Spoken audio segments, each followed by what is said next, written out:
कश्मीर में सरमा और बिजली ये पुरानी दुश्मनी है। शायद कश्मीर में बहुत सारे घर होंगे जहां पे सरमा में बिजली महकमे के मुलाजमीन को उनके मनसब के हिसाब से इज्तिमाई बद्दुआएं होती है, लेकिन कई चीज़ें चेंज हुई है, कई चीज़ें बदल गई हैं, कई बेहतरी हुई है, कई कई अभी भी शिकायत है। इस सब पे बात करने के लिए हमारे साथ मौजूद है KPDCL के MD managing director Yasin Chaudhary साहब। यासीन साहब, शिकायत अभी भी है बिजली को लेकर, क्यों? जी, पहले तो बहुत बहुत शुक्रिया शबीर साहब आपके सवाल के लिए।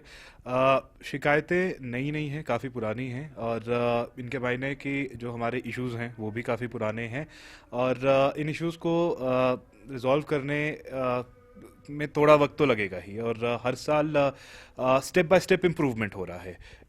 मैं आपको कुछ आंकड़े देना चाहूँगा कि कश्मीर की पीक लोड जो डिमांड मौसम सरमा में जाती है वो 2900 मेगावाट के करीब है। हमारी अपनी जनरेशन इनफ नहीं होती, पावर परचेज करना पड़ता है बाहर से, और इसलिए और जितना भी हम जुटा पाते हैं 1700 मेगावाट आज की तारीख में दिया जा रहा है। ये पिछले साल से ज़्यादा है। पिछले साल पीक अराउंड 1550 मेगावाट के करीब जा रहा था। हाउएवर इस साल और पिछले साल में ये भी फ़र्क है कि हमारा लोड 11% बढ़ चुका है। मतलब नए बिजली के कनेक्शन लिए गए हैं, नए घर बने हैं, बिजनेसेस खोले गए हैं, और ये सब डेवलपमेंट जो हो रही है उसी के ही वजह से ये लोड इंक्रीज भी हो रहा है। ये गैप मीट करना, उसका सबसे इम्पॉर्टेंट पहलू होता है रेवेन्यू। और हमारे अगर अभी रेवेन्यू की बात करें, जो बिजली पूरे साल हम कश्मीर में सप्लाई कर रहे हैं तकरीबन उसकी कीमत 5000 करोड़ है। उसके अगेंस्ट हमें रेवेन्यू सिर्फ 1400-1500 करोड़ के हिसाब से हो रहा है। मेरी डिस्कॉम डिस्ट्रीब्यूशन कंपनी जिसका मैं MD हूँ, उसके लॉसेस 65% हैं। इसके काफ़ी वजूहात हैं, बिजली की चोरी या बिल अदा नहीं किया जा रहा वगैरह वगैरह। उसके मद्देनज़र हमारी ये अभी कंडीशन है। पर ये जैसे मैंने कहा थोड़ा लंबा प्रोसेस है, और एक चीज़ जो मैं कहूँगा, जहाँ हमें लॉसेस कम होंगे वहाँ हम बेहतर बिजली दे पाएंगे। तो श्रीनगर और अनंतनाग जैसे कुछ शहरों में ऐसे भी फीडर्स हैं जहाँ 23 घंटे बिजली मिल रही है 24 घंटे में से। So there are success stories also to be quoted. Unscheduled cuts है, आपने एक शेड्यूल दे दिया इस महीने का इस हिसाब से, फिर अनशेड्यूल्ड कट्स क्यों हुए? 1700 मेगावाट के अवेलेबिलिटी है हमें, और उसके हिसाब से ही हमने ये स्केड्यूल बनाया था। पर 15 नवंबर से 2 हफ्ते तक इस स्केड्यूल को स्टेबलाइज होने में दिक्कत हुई। क्यों? क्योंकि जो नेशनल एनर्जी मार्केट है that has also been affected badly because of global issues like Ukraine war and Russia cutting off gas supply to Europe, consequently coal imports being hampered, or thermal production getting toned down. उसके चलते the cost of per unit electricity in the open market ऐसे shoot हो गई है कि कभी कभी peak time पे 12 रुपये पर यूनिट के हिसाब से भी खरीदनी पड़ रही है हुकूमत को, जबकि हम यहाँ सिर्फ ऑन एन एवरेज 2-2.5 रुपये पर यूनिट के हिसाब से आगे कंज्यूमर को चार्ज कर रहे हैं। तो वो पार परचेज स्टेबलाइज होते हुए वक्त लगा, और मैं मानता हूँ कि कुछ अरसे के लिए डिस्ट्रेस कर्टेलमेंट थी। अब फिलहाल वो डिस्ट्रेस कर्टेलमेंट जो मैक्सिमम 2.5 घंटे, कहीं कहीं 3-3.5 घंटे भी जा रही थी, वो अब ख़त्म हो गई है। हमने सिस्टम स्टेबलाइज कर लिया है, और आज की तारीख में मैं ये कॉन्फिडेंटली कह सकता हूँ कि जो पब्लिसाइज्ड नोटिफाइड कर्टेलमेंट शेड्यूल है उससे ओवर एंड अबव ज़्यादा से ज़्यादा आधा 15 मिनट या कभी कभार आधा घंटा बिजली जाई ये रहती है। और वो भी क्योंकि जब हम कर्टेलमेंट रिवोक करते हैं और लाइन चार्ज करते हैं तो बहुत बार फॉल्ट्स आ जाते हैं, और उन फॉल्ट्स को ट्रैक और रिपेयर करने में थोड़ा वक्त लग जाता है। But distress curtailment has been minimize. Kupwara, Handwara या ऐसे कुछ और इलाके हैं, उनके बारे में आप क्या कहेंगे? वहाँ तो बहुत हालत ख़राब है। जी, ये बात मानने वाली है कि कुपवाड़ा और बारामूला में बिजली के सूरत हाल थोड़े ज़्यादा ख़राब हैं मुख्तलिफ वजूहात से। वहाँ पे ग्रिड अवेलेबिलिटी भी कम है, और दूसरा LTHT नेटवर्क भी बहुत ही खस्ता है। काफ़ी सालों से बहुत इम्प्रूवमेंट भी हुई है, बट ये काफ़ी बड़े इलाके हैं, पहाड़ी इलाके हैं, काफ़ी किस्म की प्रॉब्लम्स भी फेस करनी पड़ रही हैं। और मोस्ट इम्पॉर्टेंटली इन ज़िलों में हमारे लॉसेस भी सबसे ज़्यादा हैं। मैं आपको ये बताना चाह रहा था कि मेरी डिस्कॉम के 65% लॉसेस हैं। कुछ ज़िलों में ज़्यादा हैं, कुछ ज़िलों में कम हैं। सबसे कम लॉसेस हमारे गांदरबल और बांडीपुरा में हैं। और बांडीपुरा ज़िले के इनफैक्ट बेस्ट पार सिनारियो है आज की तारीख में। उधर सबसे मिनिमल कट्स हैं और the revenue collection is also very high. However, in Kupwara, it is not so. The revenue collection is abysmally low. In fact, it is as low as 20%. मतलब अगर हम 100 रुपए की बिजली दे रहे हैं तो सिर्फ 20 रुपए हमें मिल रहा है इन रिटर्न। और इसी वजह से हम वहाँ पे इतनी सप्लाई नहीं छोड़ पा रहे हैं। However, in upcoming schemes like RDSS, हमने कुपवाड़ा ज़िले के लिए बहुत तवज्जो दी है और LTAB और स्मार्ट मीटरिंग का स्कोप रखा है ताकि हम वहाँ पे अपने लॉसेस कम कर पाएँ और बेटर आवर्स दे दें। अभी भी कुपवाड़ा ज़िले में मेजॉरिटी एरियाज 8 घंटे का कट फेस कर रहे हैं बिकॉज इट इज़ कम्प्लीटली अनमीटर्ड। कुछ इलाके मैं ये भी कहूँगा 10-11 घंटे भी कट फेस कर रहे हैं। जब आप बात करते हैं लॉसेस की, तो आप अक्सर बात करते हैं कि लोग बिजली चोरी करते हैं या बिल नहीं देते। एक बड़ा लॉस आपका हो रहा है जो आपके नेटवर्क जो बोसीदा है। कुपवाड़ा की बात करें, त्राल की बात करें, कई स्टोरीज हमने की, बहुत बोसीदा आपका नेटवर्क है। आप कुछ ग्रिड्स बढ़ा दिए, ग्रिड कैपेसिटी बढ़ गई, लेकिन आपका ट्रांसमिशन ही जहाँ सही नहीं है, तो आपका जो शख्स है जब बिजली बिल लेने जाएगा या कुछ पूछने जाएगा वो तो खुद शर्माता है कि पोल इसके सामने खड़ा नहीं है, तारें बोसीदा है, इससे मैं क्या पूछूं। जी बिल्कुल ये चीज़ भी मानने वाली है कि हमारा जो एलटी नेटवर्क है वो बहुत ही खस्ता हाल में है। और क्योंकि ट्रेडिशनली जो भी कंडक्टर लेंथ ले डाउन की गई है दैट इज़ बेयर कंडक्टर और barbed wire conductor in many cases. और उसके वजूहत बस ये थे कि इंसुलेटेड कंडक्टर काफ़ी ज़्यादा महंगा होता है और जब से बिजली का ये निज़ाम शुरू हुआ है तब से इसकी इतनी प्रोडक्शन भी नहीं थी मुल्क में और उसको अफोर्ड करना भी मुश्किल था हुकूमत के लिए। तो हमारा 93% नेटवर्क आज की तारीख में बेयर कंडक्टर पे चल रहा है। और साथ साथ में पोल्स जो कि पुराने ऐसे से लगे हुए हैं बहुत जगह, वो कहीं लकड़ी के पोल्स हैं जो अब गिर चुके हैं, ख़त्म हो चुके हैं, खस्ता हो चुके हैं, दरख्तों पे तारे हैं। और तमाम जो स्कीम्स आई हैं पीछे, चाहे वो सौभाग्य हो या आईपीडीएस हो या डीडीयू जीजेवाई हो, आरएपी डीआरपी हो, इन सब में एलटीएबी एलटी नेटवर्क इम्प्रूवमेंट का कंसर्न था और काफ़ी जगह ये रिप्लेस भी हुआ। ये कुछ ही इलाकों में अब ऐसे सूरत हाल है कि ये बहुत ही खस्ता नेटवर्क है। और ऐसा नहीं है कि हम हमें उसकी परवाह नहीं है, क्योंकि बर्फ़बारी में अगर ऐसी पोल्स गिर जाती हैं तो हमें उनको उससे फिर पूरे मोहल्ले पूरे इलाके को मुश्किलात फेस करनी पड़ती है। तो हम LT network improvement routine basis पे भी थ्रू ईडीज करवाते रहते हैं और जहां हमें लगता है कि इस पोल के गिरने के बहुत ज़्यादा चांसेस हैं तो उसको हम as through our running stage contract replacement भी करवाते हैं। ये सवाल मैं इसलिए पूछ रहा था कि हमने देखा कि जहाँ भी आपका जो नेटवर्क है पावर का बेहतर हुआ, वहाँ पावर भी बेहतर हुआ, लोगों को शायद अच्छे तरीके से, अब जब कस्टमर, अब वो कंज्यूमर है, वी आर कंज्यूमर्स, अभी आप कंपनी है, तो कंज्यूमर अगर सेटिस्फाइड है कि मेरे पास बिजली आती है तो शायद उसको ज़्यादा मुश्किल ना लगे बिल देने में। हालांकि कुछ लोग ऐसे भी होते हैं जो नहीं देते हैं। मैंने एक मिसाल देखी मत्सिल की, केरन की। मत्सिल और केरन में आज की तारीख में बेहतर पावर सप्लाई है क्योंकि वहाँ नेटवर्क अच्छा हुआ मेन कुपवाड़ा टाउन से।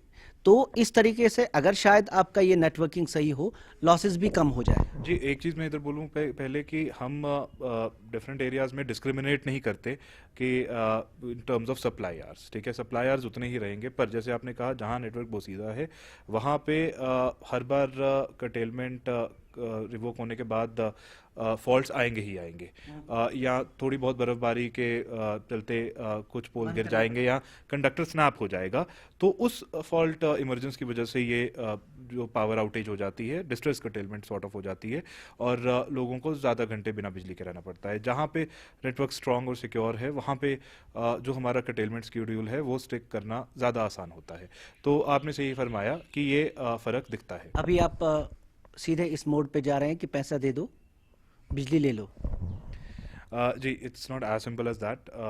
मैं आपको ये बता दूं कि मेरी discom has 804 crore of rupees of outstanding dues. मतलब कश्मीरी आवाम जो हमारे कंज्यूमर्स हैं पूरे वादी कश्मीर में, उन वो अभी 804 करोड़ रुपए बकाया उन्हें हमें पे करना है। और इसी के चलते एमनेस्टी स्कीम लॉन्च की गई थी। ये तीसरी दफ़ा ऐसी एक एमनेस्टी स्कीम लाई गई, और अब ये तकरीबन 3 महीने हो गए हैं इस स्कीम को चलते हुए। ये एक लिमिटेड पीरियड ऑफर था कि जिनके भी आउटस्टैंडिंग ड्यूज़ हैं उनको हम एक मौका दे रहे हैं टू अवॉइड डिस्कनेक्शन, और वो अपना प्रिंसिपल अमाउंट सिर्फ पे कर दें। जो लेट फी, सरचार्ज, इंटरेस्ट जो अक्रू हुआ है वो माफ़ किया जाएगा। और जो प्रिंसिपल अमाउंट पे करने के लिए उनको बहुत ही आसान तरीका दिया गया। मैक्सिमम 12 इंस्टॉलमेंट्स में वो दे सकते हैं, स्प्रेड ओवर 1 ईयर।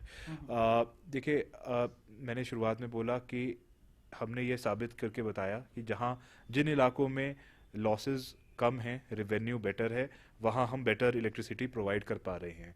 और हमारी यही कोशिश है पूरे कश्मीर की आवाम से, ये गुजारिश और ये इल्तिजा लेके कि आप अगर अपने बिजली का बिल अदा करेंगे टाइम पे, आपके एरिया में लॉसेस कम होंगे, तो हम आपको बाकायदा 24 घंटे बिजली फराहम कर पाएंगे।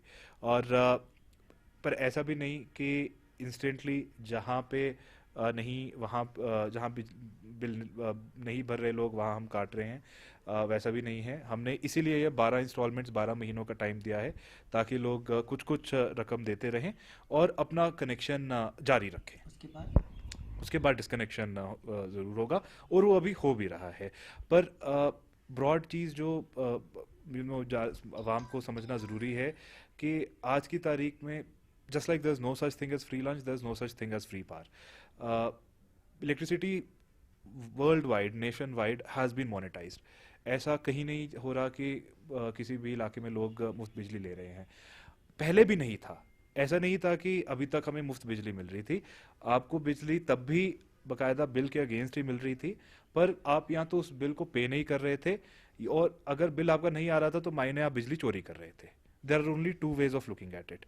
अब क्योंकि हम इस पावर परचेज लोन के अफोर्डेबिलिटी प्रॉस्पेक्ट को ख़त्म कर चुके हैं, कोई स्कोप नहीं बचा है कि हम एक्सेस लोन्स ले सकें। और आपको याद होगा कि हमारे ऑनरेबल एलजी सर ने पिछले हफ्ते एक स्टेटमेंट भी शेयर की थी हमसे कि पिछले 4 साल में जम्मू कश्मीर हुकूमत 25,000 करोड़ रुपए की बिजली खरीद चुकी है। और ये 25,000 करोड़ ऑब्वियसली लोन अमाउंट लेके ही हो पाई है।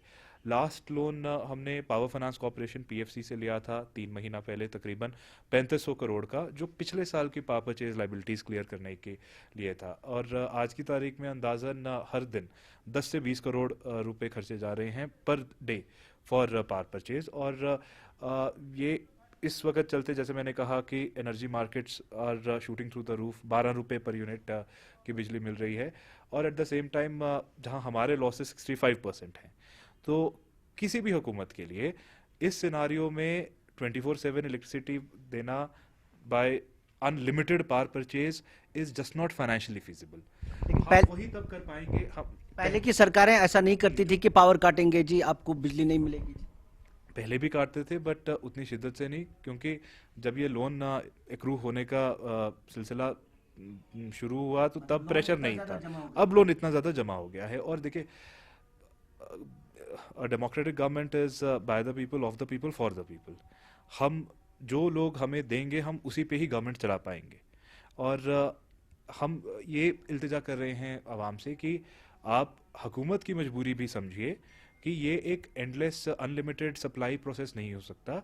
आपको हमारा साथ देना होगा, आपको अपना बिल अदा करना होगा, आपको मीटरिंग, स्मार्ट मीटरिंग में कॉपरेशन देनी पड़ेगी, और तभी हमारे रेवेन्यूज़ बढ़ पाएंगे, और तभी हम आपको बेहतर बिजली और 24 घंटे बिजली दे पाएंगे। स्मार्ट मीटर का आपने जिक्र किया, गवर्नर साहब ने, एलजी साहब ने 2 दिन पहले ये कह दिया कि स्मार्ट मीटर की भी, उसकी भी टेम्परिंग हो रही है। जी, टैम्परिंग से मायने उनका ये नहीं था, उनका ये था कि रेजिस्टेंस काफ़ी हमें हो रहा है। मैं आपको बता दूं कि टेम्परिंग भी हो रही है। टैम्परिंग अलग किस्म से, मैं आपको थोड़ा ब्रॉड बता दूं कि तकरीबन पूरे कश्मीर में 10.5 लाख कंज्यूमर्स हैं, और अभी फ़िलहाल सिर्फ 30% कंज्यूमर्स मीटर्ड हैं। तकरीबन 3 लाख लोग जो मीटर्स के थ्रू बिजली का बिल दे रहे हैं। उसके अलावा सारे जो कंज्यूमर्स हैं वो फ्लैट रेट पे चल रहे हैं, और मेजॉरिटी जो सबसे बेसिक स्लैब है हमारा आधे किलोवाट का, जिसका सिर्फ 200 रुपये बिजली का बिल है, वो भर रहे हैं। और असलियत में जो मौसम सरमा में हर एक का घर तकरीबन 3 से 4 या इवन 5 किलोवाट की खपत करता है। जो सिंपल कहीं ये क्रूड हीटर और क्रूड बॉयलर जो कि बैंड है वहाँ इस्तेमाल किए जाते हैं। एक क्रूड हीटर की खपत एक बड़े 2-3 मंजिला घर जिसमें 10 किस्म के अप्लायंसेस रहें, टीवी, फ्रिज, एसी वगैरह वगैरह, वो उतनी बिजली जो 1 घंटे में पूरा घर खाता है वो एक क्रूड हीटर 1 घंटे में खा लेता है।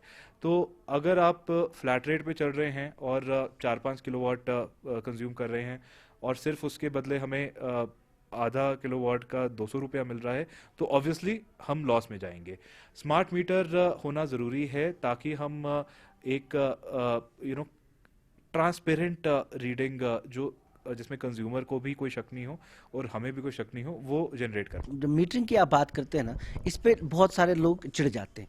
आप पहले मीटरिंग की बात करते हैं, फिर कहते हैं हम मीटरिंग करेंगे, बाद में आपको पावर सप्लाई देंगे। आप पहले लाइन सही कीजिए, अब वहां से क्यों नहीं आते? लाइन सही कीजिए, मीटरिंग की लाइन सही कीजिए, किसी को आप साबित करके दीजिए भाई साहब ये आपकी बिजली अब बेहतर होगी, फिर मीटरिंग कीजिए। अब शबीर साहब मुझे ये बताइए कि मैंने जैसे शुरुआत में बताया कि 93% हमारा जो नेटवर्क है वो बेयर कंडक्टर है, और इसके चलते चोरी का स्कोप होता है। क्या ये हुकूमत की जिम्मेदारी है कि वो पहले रिप्लेस करें, या अवाम की जिम्मेदारी है कि वो चोरी ना करें? दोनों की। मैं कहूंगा कि पहले अवाम की है कि वो चोरी ना करे, क्योंकि वो एक कानूनी जुर्म है। चोर हर समाज में नहीं, बिल्कुल बिल्कुल। चोर हर समाज में होते हैं और कुछ ही लोग ऐसा। जी, पर जैसे मैंने कहा कि एज रादर मैं ये कहूँगा कि एज हुकूमत या महकमा बरक़ियत को अवाम पे शुरुआत से ही इतना भरोसा था, इतना यकीन था कि वो बिजली की चोरी ना करेंगे। पर जहाँ जहाँ बिजली की चोरी ज़्यादा है वहाँ हमें कुछ ऐसे इकदाम उठाने पड़ रहे हैं। और ये भी बता दूं कि LTAB इंसुलेटेड केबलिंग और स्मार्ट मीटरिंग वाकई में साथ साथ चल रही है। RDSS फेज़ 1 लॉस रिडक्शन में ये दोनों काम साथ में सैंक्शन है, और श्रीनगर ज़िला उसकी मिसाल है, जहाँ भी अभी हमारे श्रीनगर ज़िले में तकरीबन 62,000 स्मार्ट मीटर लग चुके हैं, और जहाँ भी ये लगे हैं ये सारे फीडर्स LTAB सैचुरेटेड हैं। कुछ एक आध फीडर्स वैसे होंगे जहाँ पे फोर्सिबली, और वो भी रादर पूरा फीडर नहीं, उस फीडर की कोई एक आध गली जहाँ पे अभी भी बेयर कंडक्टर होगा और स्मार्ट मीटर लगा होगा, बट मेजॉरिटी एरियाज में ये है। And this is done as a matter of policy, because हम भी जानते हैं कि अगर स्मार्ट मीटर लगाया तो उसका तभी फायदा हो सकता है अगर चोरी करने का कोई प्रॉस्पेक्ट नहीं हो, ताकि उस कंज्यूमर को, उस घर को और उस पूरे मोहल्ले को पता है कि हमें अगर इस ट्रांसफार्मर से बिजली आ रही है तो कोई भी चोरी नहीं कर रहा, और जो भी मीटर पे रीडिंग है वो वाकई में उस घर की खपत है। सबसे इम्पॉर्टेंट पॉइंट यहाँ ये देखना ज़रूरी है कि हम स्मार्ट मीटर क्यों लगा रहे हैं। देखिए, जो 3 लाख मीटर कुछ लगे हैं हमारे, वो कन्वेंशनल मीटर्स हैं। यहाँ तो पहले कभी इलेक्ट्रोमैकेनिकल मीटर्स थे, फिर उसके बाद एनालॉग मीटर्स हो गए, जिसमें even though meter reading automatic shift होती है, पर उसको रिकॉर्ड करने के लिए जो हमारा मीटर रीडर था वो मैनुअली सीढ़ी लगा के पोल पे चढ़ के उस रीडिंग को जॉट डाउन कर रहा था, और फिर हमारे सब डिवीजन दफ्तर में जाके उसको हम कंप्यूटर पे टाइप किया जा रहा था। अब वो जब ह्यूमन डिस्क्रिशन एलिमेंट यहाँ रह रहा है तो ऑब्वियसली एक स्कोप ऑफ फजिंग या डिस्टॉर्टमेंट रहता था, और काफ़ी कंप्लेंट्स रहती थी कि नहीं, हमारा तो इतनी रीडिंग थी, ये लाइनमैन ने ज़्यादा ठोक दिया क्योंकि उसको पूरे मोहल्ले का बैलेंस करना है, तो किसी ने उसको पैसे दिए, उसने वो हमारे जेब से वसूला। तो उस सब को और ये एक्सपीरियंस सिर्फ जम्मू कश्मीर में नहीं पूरे मुल्क में था। इसीलिए स्मार्ट मीटर लगाएगी कि जो रीडिंग उधर रिकॉर्डेड है वो डिजिटली ट्रांसमिट होगी to our data centre as well as to the consumer. हमारे पास एक एक्सेसरी ऐप है, स्मार्ट बिल सहूलियत ऐप, जो अभी लॉन्च होने वाली है, जिसके तहत जो भी स्मार्ट मीटर कंज्यूमर है वो इंस्टेंटली किसी भी टाइम अपनी मीटर रीडिंग देख सकेगा अपने फ़ोन पे एक ऐप के ज़रिए, और हमें मीटर रीडर नहीं भेजना पड़ेगा सीडी लगा के उसको रिकॉर्ड करने के लिए, वो डायरेक्टली हमारे बिल जनरेशन में रिफ्लेक्ट हो जाएगी। इनफैक्ट जो 62,000 स्मार्ट मीटर यूजर्स हैं श्रीनगर में, उनको इसी ऐप के ज़रिए ही, इसी ऑटोमेटेड सिस्टम के ज़रिए ही बिलिंग हो रही है। कोई भी PDD KPDCL का मुलाजमीन उस रीडिंग को टैंपर नहीं कर रहा। अब ये इसीलिए ही हमने किया ताकि कंज्यूमर को हमारा पूरा प्रोसेस, बिलिंग, कंजम्पशन और बिलिंग प्रोसेस ट्रांसपेरेंट नज़र दिखे और उसे कोई खदशात नहीं हो कि उसके साथ कुछ गलत हुआ है। आखिरी सवाल, कुछ अच्छी खबर कि आगे और बिजली बेहतर होगी, क्योंकि एलजी साहब पावर मिनिस्टर से भी मिले हैं। जी, पहले तो मैं ये फैक्चुअली बता दूं कि इस साल हमारे number of hours of supply पिछले साल से बेहतर रहे हैं और this was because of the additional power purchase जो हमारे ऑनरेबल एलजी ने पिछले 3 हफ्तों में जिसको अंजाम दिया और उसमें भी काफ़ी मशक्क़त लगी। जैसे मैंने कहा पिछले साल 1550 मेगावाट था, इस साल 1700 मेगावाट है और obviously with the increased load जो 11% हुआ है उसके बावजूद भी हम ये दे रहे हैं। पर हमारे जो सब ट्रांसमिशन डिवीजन के रिकॉर्ड्स में भी जो साबित होता है कि total number of supply hours is more. However उसके बियॉन्ड फॉल्ट्स वगैरह जब आते हैं जो ओवरलोडिंग से आते हैं या जब ट्रांसफार्मर डैमेज हो जाता है उसके दौरान का जब टर्न अराउंड टाइम उसके रिपेयर का जो रहता है उसके दौरान जब ये इश्यूज आते हैं तो वो तभी हम एड्रेस कर पाएंगे जब हमें हुकूमत ये आवाम की कॉपरेशन होगी। मैं एक ज़िक्र मुख्तलिफ इंटरव्यूज़ में करता हूँ कि काफ़ी हमारे जो आलिम हैं, इमाम हैं, उन्होंने भी ये बयान दिया है कि बिजली की चोरी से अगर आप गीज़र यूज़ कर रहे हैं और उससे सुबह वज़ू करके नमाज़ पढ़ रहे हैं तो आपकी नमाज कज़ा है। बिजली की चोरी किसी भी और तरह की चोरी जैसी है और ये हमारे कश्मीरी जो माशरे की तहज़ीब है उससे उसके मद्देनज़र ठीक नहीं रहती और जैसे मैंने कहा कि हमारे एज अ सिस्टम हमें ये सप्लाई सिस्टम जो हम चला रहे हैं उसको बैलेंस करने में काफ़ी दिक्कत होती है। मेरी आवाम से यही गुजारिश है कि प्लीज़ जुडिशियस यूज़ करें, स्मार्ट मीटर लगवाएं और फिर इस 24 घंटे बिजली का फ़ायदा उठाएं।